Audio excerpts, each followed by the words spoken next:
كارل، انت عارفه كويس انا عايزاك في ايه؟ صح، عارفه انا عايزاك في ايه؟ قله الادب اللي انت بتعمليها دي، لا مش هسيبك. ايه ده بتلطشني. قله الادب. يسعف همسكك غصب عني. لا، شفت قله الادب؟ شفت التعامل؟ ها، رامي عيالها بره وقاعده هنا. طب انا اعمل ايه؟ اعمل ايه دلوقتي؟ رامي عيالها ومهتمه بالبلدي، جت تقعد هنا جنبي عشان انا دخلت الاوضه هنا، جت جنبي وراحت قاعده. طب اقعدي جنبها يا ربع. ايه ده؟ يعني ما اروحش السوق مثلا يا جماعه ولا ايه؟ انا دلوقتي عايزه اروح انزل السوق.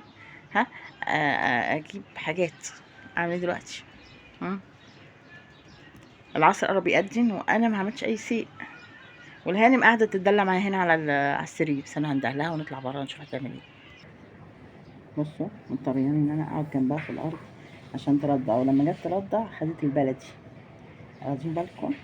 هما ما شاء الله الصراحه انا لسه يعني صغننين، كانوا بيحبوا يرضعوا ويقعدوا على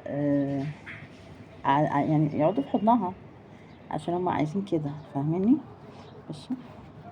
بصوا قلة الأدب. استنى مش عارفة أنا حتى مش عارفة أصبر. بيجي بيدع. روح عند أمك، روح عند أمك، روح عند أمك. يلا، ده الواد البلدي. الواد البلدي سايب كوكي جاي البت دي. بس اتفضلوا، ايه رأيكم؟ بالله انا واحدة عايزة تروح السوق تتمرمطني كده وتخليني انام جنبها في الارض عشان تقعد ترضع؟ لو قمت هتروح قايمة.